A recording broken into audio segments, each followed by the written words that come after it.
Hello बच्चों, welcome to krypton classes. इस video में मैं इंट्रोडक्शन टू मेकाट्रॉनिक्स और सेंसर्स और ट्रांसड्यूसर्स के ऊपर कुछ एमसीक्यूज़ डिस्कस करूंगा। लगभग 50 एमसीक्यूज़ हैं जो डिस्कस करूंगा और बहुत ही ज़्यादा प्रोबेबिलिटी है कि ये आपके एग्ज़ाम में इन्हीं एमसीक्यूज़ में से आएगा। तो आइए शुरू करते हैं वीडियो को। सबसे पहला क्वेश्चन जो आपकी स्क्रीन के सामने है वो है the term mechatronics was first introduced by. तो ये जो क्वेश्चन है इसका आंसर है टेत्सुरो मोरी। ठीक है, जो टेत्सुरो मोरी हैं उन्होंने जापान में 1960 के अराउंड इस टर्म को इंट्रोड्यूस किया था। ठीक है, आगे बढ़ते हैं। The word mechatronics refers to a combination of. ठीक है, पहला ऑप्शन है mechanical engineering and electrical engineering, जो कि नहीं है। मैकेनिज्म एंड इलेक्ट्रॉनिक्स ये ऑप्शन करेक्ट है, यानी कि मैकेनिज्म और इलेक्ट्रॉनिक्स का जो कॉम्बिनेशन है उसी को हम मेकाट्रॉनिक्स कहते हैं। ये भी गलत है और आपका ये भी गलत है। ठीक है, आगे बढ़ते हैं। फिल इन द ब्लैंक्स है is synergistic integration of mechanical engineering, electronics, intelligent computer control in design and manufacturing of products and process. तो इसी को कहते हैं हम लोग मेकाट्रॉनिक्स। यानी मेकाट्रॉनिक्स क्या है?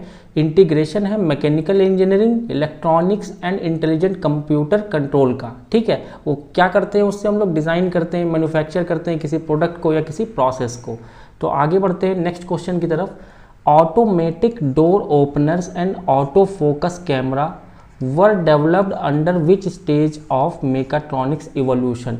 यानी कि जो मेकाट्रॉनिक्स है वो लगभग 1960 से पिक्चर में आया। ठीक है, वहाँ से धीरे धीरे डेवलपमेंट शुरू हुआ, यानी कि सर्वो मोटर आए पहले, उसके बाद धीरे धीरे चीज़ें डेवलप होना शुरू हुई। यानी कि मैकेनिज्म्स के अंदर आपने इलेक्ट्रॉनिक्स को या कंप्यूटर इंटेलिजेंट सिस्टम्स को इंट्रोड्यूस करना शुरू किया। तो जो सबसे पहला स्टेज था उसको हम लोग स्टेज 1 बोलते हैं 1960, फिर स्टेज 2 1970 एंड फिर स्टेज 3 1980। इस तरह से चलता था। तो स्टेज 1 में आपका automatic door openers and auto focus camera, servo Motors, ये सारी चीज़ें डेवलप हुई थी। तो stage 1 is the correct answer. ठीक है, आगे बढ़ते हैं। In stage 3 of mechatronics what development took place. यानी कि जब बिल्कुल थर्ड स्टेज में हम लोग पहुँचे मेकाट्रॉनिक्स का, फर्स्ट सेकेंड के बाद थर्ड, तो क्या डेवलपमेंट हुए? ठीक है, तो देख लेते हैं। पहला ऑप्शन है micro processors were embedded into mechanical system to improve performance. ये आपका सेकंड स्टेज में हो गया था। ठीक है, ये आपका सेकंड स्टेज में हो गया था। Main focus was on servo technology, ये तो मैंने बता दिया आपको 1, ये स्टेज 1 में हो गया था। Miniaturisation of components in the form of micro actuators and micro sensors. तो ये जो सी ऑप्शन है, यानी कि जो माइक्रो एक्चुएटर्स और माइक्रो सेंसर्स हैं, ये स्टेज 3 में डेवलप हो गए थे। ठीक है, मेकाट्रॉनिक्स में। तो ये आपका सी ऑप्शन करेक्ट है।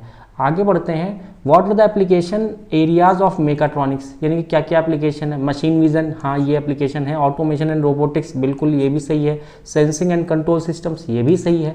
यानी कि ये तीनों के तीनों ऑप्शन सही हैं। तो हम ऑप्शन डी के साथ जाएंगे, ऑल ऑफ द अबव। आगे बढ़ते हैं। What are the basic elements of mechatronic system. Basic elements क्या होते हैं मेकाट्रॉनिक सिस्टम के? किसी भी एक्चुएटर्स एंड सेंसर्स, बिल्कुल एक्चुएटर एंड सेंसर होते हैं आपके एलिमेंट्स। सिग्नल एंड कंडीशनिंग, बिल्कुल सिग्नल एंड कंडीशनिंग भी होता है। डिजिटल लॉजिक सिस्टम, ये भी होता है। यानी कि ये तीन के तीनों जो ऊपर हैं ये सारे ही एलिमेंट हैं मेकाट्रॉनिक, किसी भी मेकाट्रॉनिक सिस्टम के। तो all of the above is correct answer. Actuator produce motion और कॉज सम एक्शन। तो ये बिल्कुल सही बात है कि जो एक्चुएटर है वो कोई मोशन या कुछ कॉज करता है किसी एक्शन को। तो ये बिल्कुल सही है, तो ये ट्रू है, ये बिल्कुल सही बात है। आगे बढ़ते हैं। Sensors detect the state of system parameter input and output. बिल्कुल सही बात है, सेंसर किसी भी सिस्टम के पैरामीटर्स को डिटेक्ट करता है, जैसे कि कोई इनपुट हो रहा हो, कोई आउटपुट आ रहा हो। तो ये भी बात सही है, तो ये भी ट्रू है। आगे बढ़ते हैं। Which of the following is input conditioning devices. ठीक है, पूछा जा रहा है कि इनपुट कंडीशनिंग डिवाइसेस कौन से हैं, इसमें से कौन सा है? ठीक है, तो पहला देख लेते हैं एम्पलीफायर। ठीक है, एम्पलीफायर, तो ये आपका ऑप्शन सही है वैसे तो, क्योंकि ये क्या करता है, एम्पलीफायर क्या करता है, इनपुट कंडीशनिंग डिवाइस है। ठीक है, इनपुट सिग्नल को लेता है और उसको कंडीशन करता है, उसको चेंज करता है, उसको एम्पलीफाई करता है। ठीक है, एक्चुएटर्स आपको पता है कॉज करता है मोशन को। सेंसर्स आपको पता है रीड करता है, क्या रीड करता है आपका? सेंसर से रीड करता है इनपुट एंड आउटपुट को। जो भी सिस्टम है आपका मेकाट्रॉनिक्स का सिस्टम है, उसके इनपुट और आउटपुट को रीड करता है। ट्रांसड्यूसर क्या करता है, एक फॉर्म ऑफ एनर्जी को दूसरे फॉर्म ऑफ एनर्जी में बदलता है। तो यहाँ पर जो इस क्वेश्चन का सही जवाब है वो है एम्पलीफायर, ये इनपुट कंडीशनिंग डिवाइस है। What is the function of N input signal conditioning unit, यानी कि जो इनपुट सिग्नल कंडीशनिंग यूनिट है, सिग्नल कंडीशनिंग यूनिट है इनपुट वाला, उसका काम क्या है, वो क्या करता है। ठीक है, तो आपको पता है वो सिग्नल कंडीशनिंग करना है, यानी कि एम्पलीफायर भी एक एग्जाम्पल था उसका। तो टू प्रोड्यूस कंट्रोल सिग्नल्स नहीं, to amplify the signal and convert it into digital form, बिल्कुल सही, एम्पलीफाई करना सिग्नल को और उसको कन्वर्ट करना किसी डिजिटल फॉर्म में, ये काम होता है आपके इनपुट सिग्नल कंडीशनिंग यूनिट का। टू परफॉर्म मैकेनिकल वर्क, बिल्कुल नहीं। टू प्रोड्यूस इलेक्ट्रिकल सिग्नल, नहीं। तो B option is correct. The main function of actuator is to produce motion, detect input, detect output, detect state of system. तो ये तीनों तो नहीं है, डिटेक्शन काम नहीं है एक्चुएटर का। एक्चुएटर का काम है मोशन को प्रोड्यूस करना, कॉज करना। Which of the following is digital logic system, digital logic system इनमें से कौन सा है। एम्पलीफायर तो नहीं है क्योंकि ये इनपुट कंडीशनिंग सिस्टम है। एक्चुएटर नहीं, एक्चुएटर भी नहीं है क्योंकि ये क्या करता है, मोशन को कॉज करता है। सेंसर रीड करता है इनपुट एंड आउटपुट सिग्नल को। लॉजिक सिस्टम कौन सा है, micro controller. Digital logic system कौन सा है, माइक्रो कंट्रोलर्स। ठीक है, आगे बढ़ते हैं। What are the disadvantage of mechatronic system, ठीक है, डिसएडवांटेज क्या है। इनिशियल कॉस्ट इज हाई, बिल्कुल सही बात है, इनिशियल कॉस्ट हाई होती है, very good. Multi disciplinary engineering background is required to design and implementation, बिल्कुल सही बात है क्योंकि मेकाट्रॉनिक्स में एक से अधिक इंजीनियरिंग लगती है। Mechanical engineering, IT and electronics सब कुछ इन्वॉल्व होता है, तो ये भी सही बात है। It needs highly trained worker to operate, बिल्कुल सही बात है क्योंकि आपको मेकाट्रॉनिक सिस्टम पे वर्क करने के लिए हाईली ट्रेंड वर्कर की जरूरत पड़ेगी। यानी कि ये तीन के तीनों ऑप्शन सही हैं, तो हम ऑप्शन डी के साथ जाएंगे, ऑल ऑफ द अबव। ठीक है, आगे बढ़ते हैं। Mechatronic system provide the increased productivity in manufacturing organisation, बिल्कुल सही बात है। मेकाट्रॉनिक सिस्टम क्या करता है, इंक्रीज करता है प्रोडक्टिविटी को किसी भी मैन्युफैक्चरिंग ऑर्गेनाइजेशन में, तो ट्रू है ये। आगे बढ़ते हैं। विच among the following carry out the overall control of the system, ठीक है, कौन ओवरऑल कंट्रोल करता है किसी भी मेकाट्रॉनिक सिस्टम को। ग्राफिक डिस्प्ले नहीं, इसका काम तो खाली ग्राफिक्स दिखाना है, ठीक है, तो ये नहीं कंट्रोल करता। सेंसर्स का काम क्या है, इनपुट और आउटपुट सिग्नल्स को रीड करना, ठीक है, पैरामीटर्स को रीड करना। एक्चुएटर का काम है मोशन को कॉज करना, तो ये भी नहीं। डिजिटल जो कंट्रोल्स हैं वो आपका कंट्रोल करते हैं किसी भी मेकाट्रॉनिक्स के कंट्रोल सिस्टम को। मेकाट्रॉनिक सिस्टम कंटेन्स फीडबैक, तो यहाँ पूछा जा रहा है आपसे कि मेकाट्रॉनिक सिस्टम के अंदर फीडबैक मैकेनिज्म होता है या नहीं, तो बिल्कुल सही बात है, ये होता है। किसी भी मेकाट्रॉनिक सिस्टम में फीडबैक मैकेनिज्म रहेगा। आगे बढ़ते हैं। ऑटोट्रॉनिक क्या है, ठीक है, मैकेनिकल प्लस इलेक्ट्रॉनिक्स है, नहीं, मैकेनिकल प्लस इलेक्ट्रॉनिक्स नहीं है। रोबोटिक्स है खाली, नहीं, रोबोटिक्स भी नहीं है।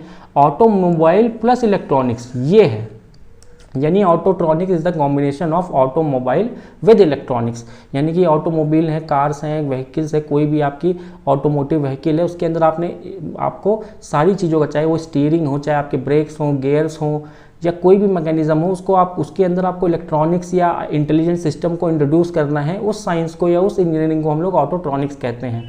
ठीक है, तो सी ऑप्शन इज करेक्ट। आगे बढ़ते हैं। GPS based navigation come under, GPS based navigation है कोई, वो किसके अंडर में आता है, ये जानना। बायोनिक्स के अंदर नहीं आता। इलेक्ट्रिकल सिस्टम नहीं, इलेक्ट्रिकल सिस्टम्स के अंदर भी नहीं आता। ऑटोट्रॉनिक्स बिल्कुल सही है, ऑटोट्रॉनिक्स में आएगा क्योंकि आप वो कार चला रहे हैं या कोई भी आपका ऑटोमोबाइल व्हीकल है, उसके अंदर आप GPS इंसर्ट करते हैं या GPS बेस्ड नेविगेशन सिस्टम उसके अंदर अगर आप लगाते हैं तो वो ऑटोट्रॉनिक्स की श्रेणी में आ जाता है, तो सी ऑप्शन इज करेक्ट। आगे बढ़ते हैं। EBS स्टैंड्स फॉर, यानी EBS का फुल फॉर्म पूछा जा रहा है आपसे, तो ऑप्शन है इलेक्ट्रॉन ब्रेकिंग सिस्टम, नहीं, इलेक्ट्रॉन ब्रेकिंग सिस्टम नहीं है। इलेक्ट्रॉनिक ब्रेकिंग सिस्टम, ये बिल्कुल सही बात है, इलेक्ट्रॉनिक ब्रेकिंग सिस्टम EBS का फुल फॉर्म होता है, ना कि इलेक्ट्रिक और ना तो नन ऑफ द अबव, यानी electronic braking system is the full form of EBS।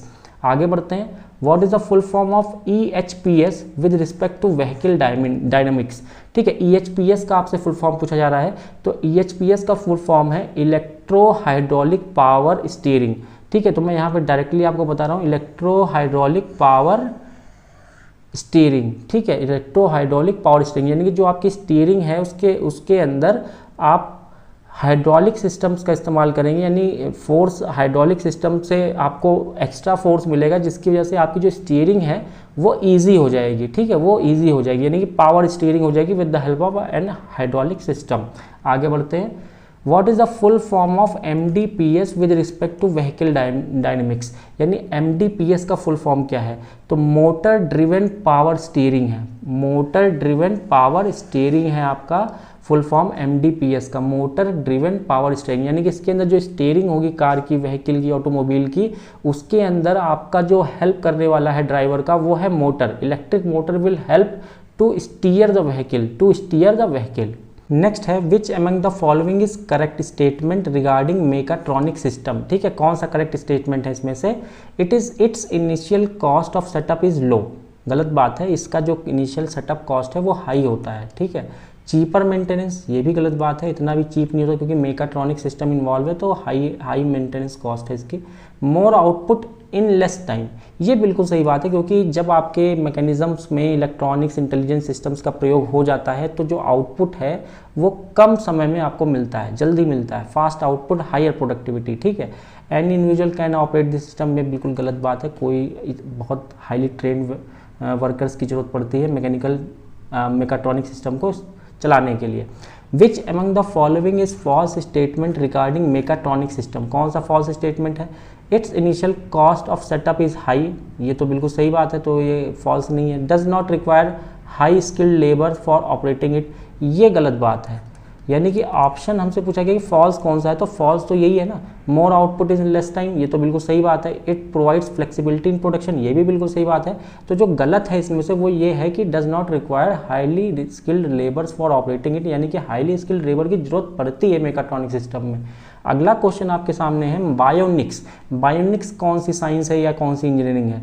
तो बायोनिक्स के अंदर क्या है कि bionics is the combination of biology with electronics. ठीक है, तो biology plus electronics is known as bionics. आगे बढ़ते हैं। The word bionic was coined by, ये वर्ड जो बायोनिक्स है वो किसने कॉइन किया था? वो किया था जैक ई स्टील ने। ठीक है, जैक ई स्टील ने इसको कॉइन किया था वर्ड को। नेक्स्ट है बायोनिक्स ऑफन इन्वॉल्व्स। ठीक है, ऑफन बायोनिक्स के अंदर क्या क्या चीज़ें आती हैं? Mimicking the natural methods of manufacture, यानी कि आप जो मेथड है मैन्युफैक्चर का, उसको जो नेचुरल मेथड है यानी कि जो नेचर में जिस तरीके से कोई भी चीज़ बनती है उसको कॉपी करना। ठीक है, imitating the mechanisms found in nature, यानी कि जो नेचर के अंदर कुछ मैकेनिज्म्स हैं, ऑटोमेटिक मैकेनिज्म, जैसे हमारा हाथ है, एल्बो है, सॉकेट जॉइंट है यहाँ पर, उसको इमिटेट करना, उसको कॉपी करना। Studying organisational principle of social behaviour of organisms such as flocking behaviour of birds, यानी कि वो कह रहे हैं कि जो ऑर्गेनाइजेशनल बिहेवियर है, यानी कि जो भी मान लीजिए चिड़िया है वो एक झुंड में उड़ती हैं, उनका जो मैकेनिज्म है, सोशली रहने का तरीका है, उसको कॉपी करना, उसको उसके प्रिंसिपल्स को लगाना किसमें? अपने मैकेनिकल या मेकाट्रॉनिक्स सिस्टम में उसके प्रिंसिपल्स को लगाने का काम हम लोग बायोनिक्स में करते हैं या नहीं। तो ये जो सारी बातें हैं, ये सारी बातें बायोनिक्स के अंदर ही आती हैं, यानी कि आपका कोई भी जो भी ह्यूमन हमारा नेचर है या ह्यूमन बिहेवियर है या हमारा ह्यूमन बॉडी है, वो किस तरीके से चल रहा है, क्या क्या उसके अंदर फंक्शंस हैं, उनको मिमिक करना, उनको इमिटेट करना और उसको किसी भी मैकेनिकल या किसी भी इलेक्ट्रॉनिक सिस्टम में, किसी भी मेकाट्रॉनिक्स के सिस्टम में लाना किसी भी तरीके से, उसको हम लोग बायोनिक्स कहते हैं। ठीक है, तो ये तीनों ऑप्शन इसके अंदर आएंगे, तो यानी all of the above is the correct option. आगे बढ़ते हैं, फिल इन द ब्लैंक्स है। और the electronic system used on aircraft, artificial satellites and spacecraft, यानी कि वो कहा जा रहा है कि जो इलेक्ट्रॉनिक सिस्टम यूज़ किए जाते हैं एयरक्राफ्ट, सैटेलाइट्स और स्पेसक्राफ्ट में, उसको क्या कहते हैं? बायोनिक्स कहते हैं। बायोनिक्स तो नहीं कहते क्योंकि वो बायोलॉजी वाला सिस्टम है, बायोलॉजी प्लस इलेक्ट्रॉनिक्स। ऑटोट्रॉनिक्स के अंदर ऑटोमोबाइल यानी कि सड़क पर चलने वाली गाड़ी प्लस आपका इलेक्ट्रॉनिक्स। एवियनिक्स यानी कि जो आपकी फ्लाइंग ऑब्जेक्ट है, यानी कि एयरक्राफ्ट, स्पेसक्राफ्ट, सैटेलाइट्स, उसके अंदर जो इलेक्ट्रॉनिक्स का इन्वॉल्वमेंट है। ठीक है, नेविगेशंस के रूप में या कई अन्य रूप में। ठीक है, जो प्लेन उड़ रही है उसके अंदर कई इलेक्ट्रॉनिक्स डिवाइसेज हैं जो प्लेन को उड़ने में मदद करती हैं, लैंडिंग में मदद करती हैं, उसकी कंट्रोलिंग में मदद करती है, कोलिजन को रोकने में मदद करती है। तो वो सारे सिस्टम्स क्या कहलाते हैं? एवियनिक्स। ठीक है, आगे बढ़ते हैं। Avionics include controlling and monitoring of aircraft, बिल्कुल सही बात है। Communication and navigation of aircraft, yes बिल्कुल सही बात है। Weather controlling and anti collision systems, बिल्कुल ये भी सही बात है। यानी कि एवियनिक्स के अंदर ये तीनों बातें आती हैं, तो all of the above is the correct answer. What are transducers? Transducers क्या होते हैं? हमने पहले भी डिस्कस किया ट्रांसड्यूसर क्या होता है। ट्रांसड्यूसर क्या करता है? एक फॉर्म ऑफ एनर्जी को दूसरे फॉर्म ऑफ एनर्जी में बदलता है। ठीक है, ट्रांसड्यूसर का काम है they convert energy from one form to another form. ठीक है, ये काम किसका होता है? ट्रांसड्यूसर्स का। तो यहाँ पर ऑप्शन डी इज करेक्ट। यहाँ पर देख भी लेते हैं, यहाँ पे लिखा हुआ है transducers are devices that convert energy from one form to another. This energy can be either mechanical energy, light energy, heat energy or any other forms of energy. ठीक है, आगे बढ़ते हैं। Active transducers do not require any type of power source for an operation. जो active transducers होते हैं वो किसी एडिशनल पावर सोर्स की आवश्यकता उन्हें नहीं होती है, यानी कि वो अपने हिसाब से काम कर लेते हैं, आपको एक्स्ट्रा एनर्जी नहीं देनी पड़ेगी, वो अपने आप ही एक फॉर्म ऑफ एनर्जी को दूसरे फॉर्म ऑफ एनर्जी में बदल देंगे। ये क्या सच है या झूठ? तो ये बिल्कुल सही बात है। एक्टिव ट्रांसड्यूसर अपने आप एक फॉर्म ऑफ एनर्जी को दूसरे फॉर्म ऑफ एनर्जी में बदल देते हैं विदाउट एडिशनल पावर सोर्स। ठीक है, आगे बढ़ते हैं, यहाँ पर डेफिनेशन भी देख लेते हैं। Active transducers do not require any additional power source for converting the energy from one form to another form as they work on the principle of energy conversion. Example यहाँ पर है थर्मोकपल। ठीक है, आगे बढ़ते हैं। What type of energy conversion does a piezo electric transducers perform. तो जो पीजो इलेक्ट्रिक मटेरियल होता है उसका काम क्या है, उसका मेन पर्पस क्या है, पीजो इलेक्ट्रिक मटेरियल के ऊपर क्या है। अगर मान लीजिए कोई पीजो इलेक्ट्रिक मटेरियल है आपके ऊपर, तो उसके ऊपर अगर आप कोई फोर्स लगाते हैं, मैकेनिकल फोर्स लगाते हैं, तो उसके अंदर ईएमएफ क्या होता है, जनरेट होता है। या अगर आप किसी भी उस मटेरियल के अंदर, पीजो इलेक्ट्रिक मटेरियल के अंदर ईएमएफ लगाते हैं, तो उसके अंदर क्या होंगे, डिफ्लेक्शन, यानी कि कुछ मैकेनिकल फोर्स स्ट्रेसेस जनरेट होंगे। ठीक है, तो ये बेसिक फंक्शन है पीजो इलेक्ट्रिक मटेरियल्स का। तो जो पीजो इलेक्ट्रिक ट्रांसड्यूसर्स है वो क्या करता है, मैकेनिकल एनर्जी को किस में बदल देता है, इलेक्ट्रिकल एनर्जी में। It converts mechanical energy into electrical energy. ठीक है, तो इसको हम एनर्जी को चेंज करने के भी काम हम ला सकते हैं पीजो इलेक्ट्रिक मटेरियल्स को। आगे बढ़ते हैं। नेक्स्ट है Pirani gauge is an example of which type of transducer. ठीक है, तो पिरानी गेज किस टाइप का ट्रांसड्यूसर है, वो है प्रेशर ट्रांसड्यूसर। पिरानी गेज काम आता है, किस काम आता है, प्रेशर को मीजर करने के। ठीक है, तो पिरानी गेज कैसा ट्रांसड्यूसर है, प्रेशर गेज है। It's thermal conductivity gauge use to detect pressure in vacuum condition. Vacuum conditions के अंदर प्रेशर को मीजर करने के काम आता है आपका पिरानी गेज। आगे बढ़ते हैं। Transformer is a type of transducer. ठीक है, कहा जा रहा है कि ट्रांसफार्मर आपका एक टाइप ऑफ ट्रांसड्यूसर है। तो ये बात बिल्कुल गलत है, फॉल्स है। क्यों? क्योंकि ट्रांसड्यूसर क्या करता है, एक फॉर्म ऑफ एनर्जी को दूसरे फॉर्म ऑफ एनर्जी में बदलता है। वहीं ट्रांसफार्मर क्या करता है, स्टेप अप करता है या स्टेप डाउन करता है। उसका कोई कन्वर्जन का, किसी के टाइप ऑफ एनर्जी कन्वर्जन का काम नहीं है ट्रांसफार्मर का। ट्रांसफार्मर का काम है इलेक्ट्रिकल एनर्जी है, आपका वोल्टेज ही है, उसको स्टेप अप करेगा या स्टेप डाउन करेगा। ठीक है, उसको किसी और फॉर्म ऑफ एनर्जी में कन्वर्ट नहीं करता है ट्रांसफार्मर। ठीक है, तो ये फॉल्स स्टेटमेंट है। आगे बढ़ते हैं। The resistance of thermistor is directly proportional to its temperature. ठीक है, ये भी बिल्कुल गलत बात है। डायरेक्टली प्रोपोर्शनल नहीं होता, इन्वर्सली प्रोपोर्शनल होता है। ठीक है, इन्वर्सली प्रोपोर्शनल होता है आपका रेजिस्टेंस ऑफ थर्मिस्टर।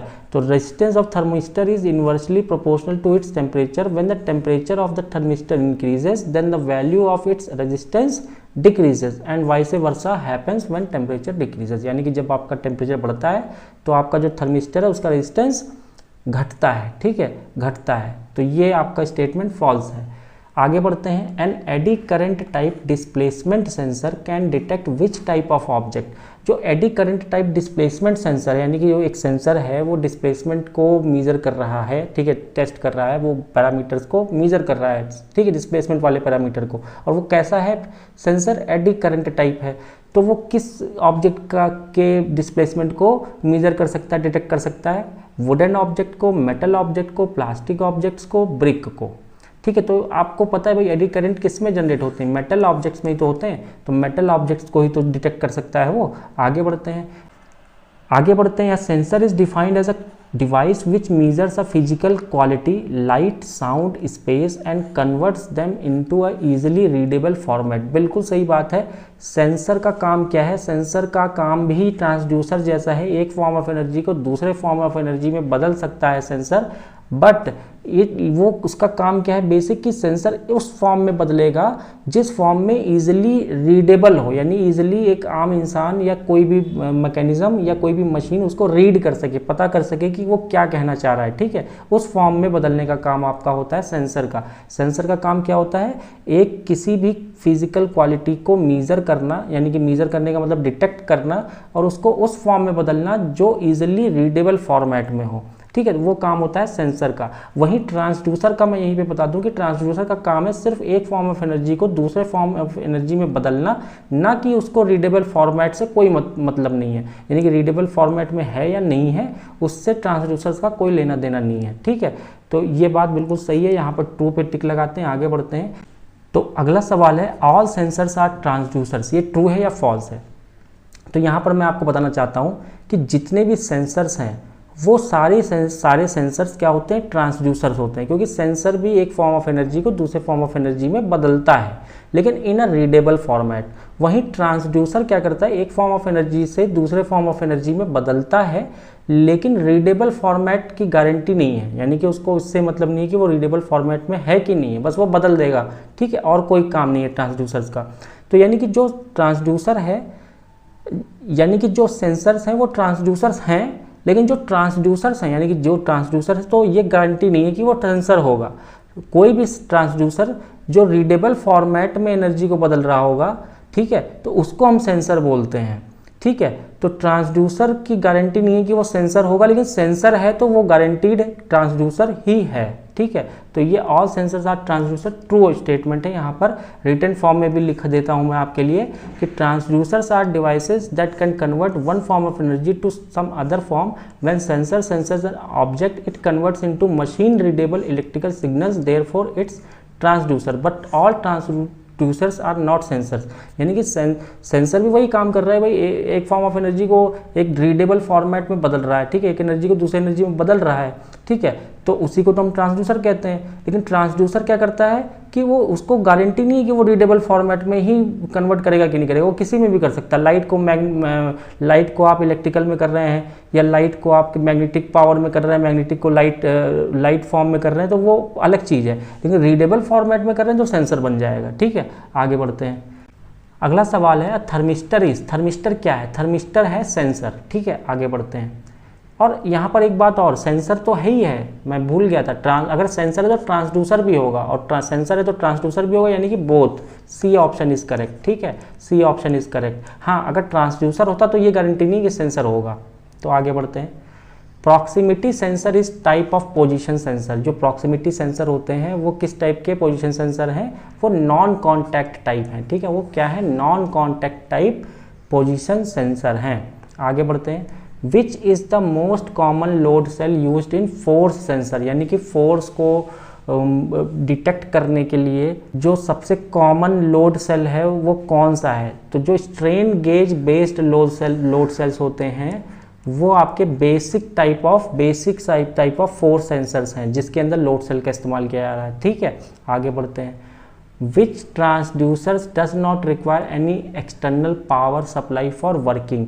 ठीक है, यहाँ पर वही जो जिनको एक्सटर्नल पावर सप्लाई नहीं चाहिए एक काम करने के लिए, उस तरीके के ट्रांसड्यूसर को हम लोग क्या बोलते हैं?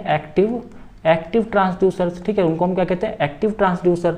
तो एक्टिव ट्रांसड्यूसर, और एक्टिव करने यानी कि आपको कोई वर्क नहीं देना। तो यहाँ पर जो पीजो इलेक्ट्रिक क्रिस्टल्स हैं, मैंने आपको बताया ना, इसको कोई एक्स्ट्रा पावर सप्लाई की जरूरत नहीं है इसमें क्या है कि आप फोर्स लगाएंगे तो वो इलेक्ट्रिसिटी में कन्वर्ट हो जाएगा, इलेक्ट्रिसिटी लगाएंगे तो फोर्स में कन्वर्ट हो जाएगा, तो किसी एक्सटर्नल पावर सप्लाई की जरूरत नहीं। तो ये आपका एक्टिव ट्रांसड्यूसर है, पीजो इलेक्ट्रिक क्रिस्टल्स। ठीक है, आगे बढ़ते हैं। What is the unit in which tachometer measures velocity? जो टैकोमीटर होता है, टैकोमीटर बेसिकली स्पीड, आरपीएम में स्पीड को मेजर करने के लिए डिवाइस होती है। यानी कि कोई गाड़ी का चक्का घूम रहा है या कोई भी रोटर घूम रहा है तो उसकी स्पीड को आरपीएम में मेजर करने के लिए टैकोमीटर डिवाइस का इस्तेमाल किया जाता है। तो ये इसकी यूनिट क्या है? तो मैंने बता दिया, आरपीएम यानी कि revolution per minute. Revolution per minute में मेजरमेंट देता है आपका टैकोमीटर। ठीक है। Which does CNC stand for with respect to machine related manufacturing, यानी कि CNC की फुल फॉर्म पूछी जा रही है कि CNC का फुल फॉर्म क्या है। तो CNC का फुल फॉर्म है बच्चों कंप्यूटर न्यूमेरिकल कंट्रोल। ठीक है, कंप्यूटर न्यूमेरिकल कंट्रोल। ठीक है, आगे बढ़ते हैं। What is the full form of CAD? CAD का फुल फॉर्म क्या है बच्चों? कैड का फुल फॉर्म है computer aided design. Computer aided design. ठीक है, आगे बढ़ते हैं। What does PLC stand for with respect to machine related manufacturing, यानी कि PLC का फुल फॉर्म बताइए। तो PLC का फुल फॉर्म है यहाँ पर प्रोग्रामेबल लॉजिक कंट्रोलर। ठीक है, programmable logic controller, programmable logic controller. तो बच्चों आज की इस वीडियो में इतना ही। इसका नेक्स्ट पार्ट मैं और बनाऊंगा और इसके नेक्स्ट पार्ट में और लगभग 50 क्वेश्चन आने वाले हैं। तो मेरे चैनल को ज़रूर सब्सक्राइब कर लीजिएगा और मेरे इस वीडियो को लाइक कर दीजिएगा, ताकि मैं अगला जो इसका पार्ट है 50 क्वेश्चंस का वो मैं आपके सामने ला सकूं। Thank you for watching captain classes.